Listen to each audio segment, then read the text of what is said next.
While our politicians from the local and federal level spend us into oblivion and our police services are being obliterated and services are being cut, they talk about taking our guns.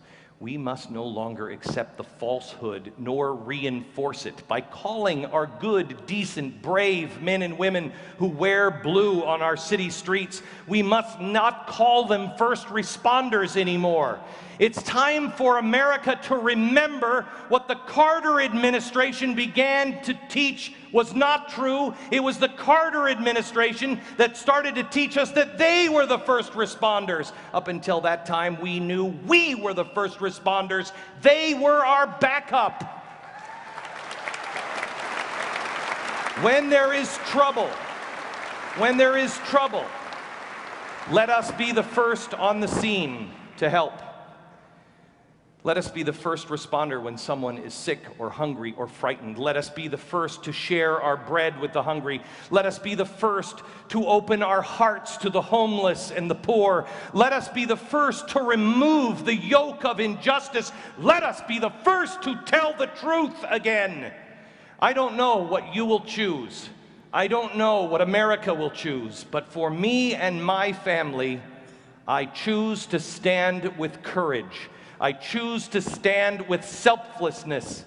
I choose to stand with God. As Lincoln said, with malice toward none and charity toward all, because that's who we really are. Forget what the media says. Forget the names the media calls you. That's who you really are. Our freedom is under attack. Our liberty, our way of life is being legislated out of existence. Our rights are being diminished by a ruling class of power of elites. They're growing out of control. We are in a precarious situation. We are. The hour grows late. We have a government that is now run by radical revolutionaries actively working against the Constitution and the American people. There are politicians in the government, both Democrat and Republican, who still, if they're not involved, still don't even understand what they're dealing with. They are dealing with a different kind of enemy, and they are playing for the stakes of the world. They're not tinkering around the edges anymore. They are going after the very core of America, because they know if you lose the Second Amendment, you certainly lose the First and the Fourth and the Fifth, the right to a grand jury, and the 10th and the 14th and the 19th, and all in the end you'll be left with is the income tax.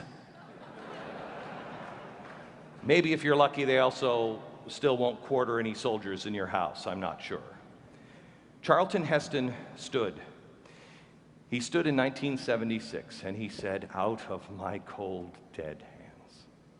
He drew the line in the sand.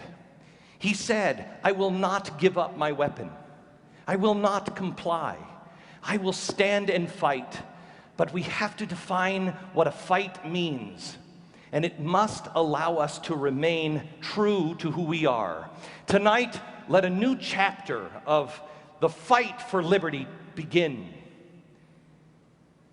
And let it not be defined by that one line, "out of our cold, dead hands." But instead, let it be defined by the hearts of good people, the active minds of a free people, the actions of a righteous people, because it's about who we are. We're Americans, and it's time to be proud to be American again and carry a cause that is greater than ourselves again. It is time now to no longer run from labels or fear them. Instead, embrace those things that will only be the life preserver and the only life preserver of any value.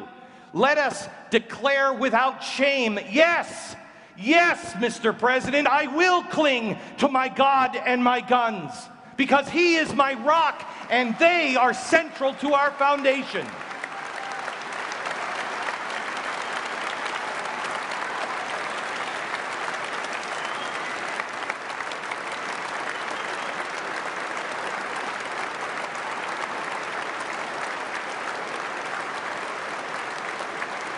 In the coming days, I will announce an effort. In the coming days, I am going to announce an effort with major partners who know the time of the day, and I hope you and the NRA will join me. We must begin to teach the American people about civil rights and how to stand with civil rights with the same vigor and discipline that was taught to my good friend Alveda King by her uncle Martin. We must learn what it means to passively resist. Let us resist with the Judeo-Christian tradition. It's what the Underground Railroad and the lunch counters and Tiananmen Square was all about. Most God-fearing, hard-working Americans have always associated things like peace activists or sit-ins or resistance with pot-smoking naked hippies. But by doing so, we have dismissed their power and their true roots. Because the media has taken the 1960s and made the cultural icon of that decade the naked hippie, we miss the truth of what truly moved us forward as a people. It wasn't free love.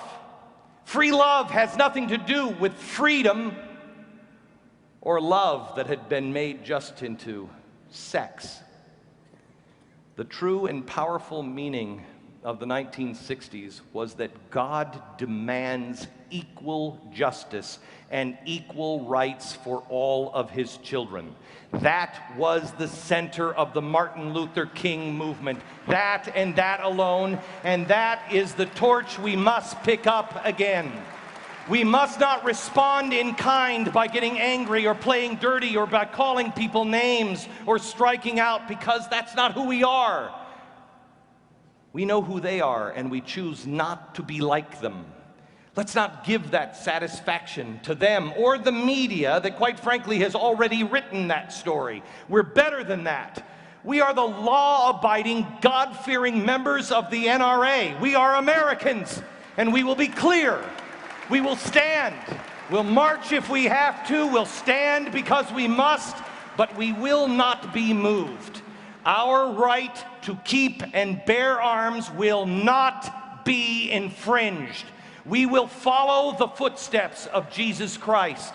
We will follow the footsteps of Frederick Douglass, Winston Churchill, Thomas Paine, Dietrich Bonhoeffer, Ben-Gurion, Margaret Thatcher, Ronald Reagan, Gandhi, Thomas Jefferson, and Martin Luther King. Hear me now. Hear me now. We shall overcome. Let us not talk anymore about our cold, dead hands, but rather act. Rather be the people who have a cause to use our hands. It is not the gun or the knife, or as Cain discovered with Abel, the rock, but the heart that is filled with error, darkness, and coldness. That's what the problem is. So we will use our hands and we will use our hearts to lift up, to learn, to teach, to help, to heal, to protect. We will work side by side with white, black, Hispanic, Native American, off-planeters, whatever, because we don't see those divisions. We will work together as Americans, not only to preserve our rights, but the rights of our children to be safe, our wives and our daughters to not be held at gunpoint, to not be raped, and our most precious valuables of all, our children.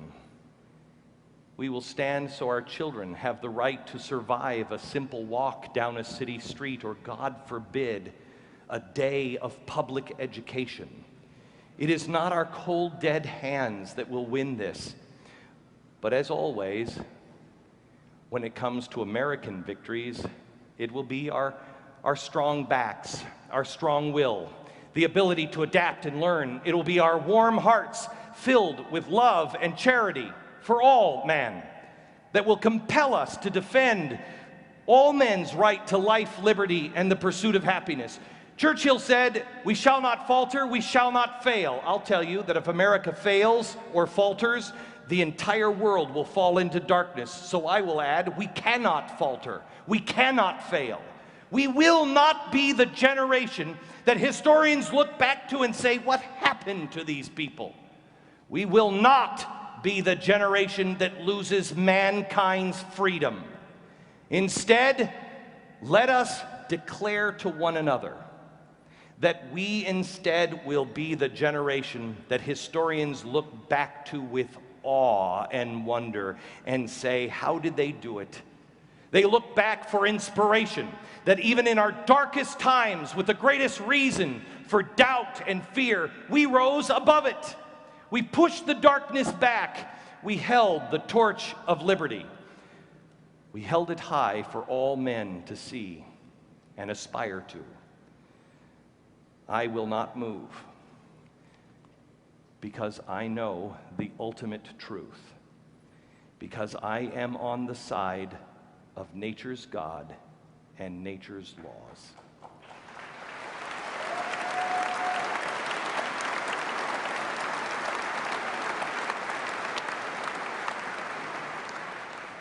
Jesus was a man of love. He was a man of peace. He was a man of forgiveness. But make no mistake, Jesus Christ was also immovable. The right to keep and bear arms shall not be infringed.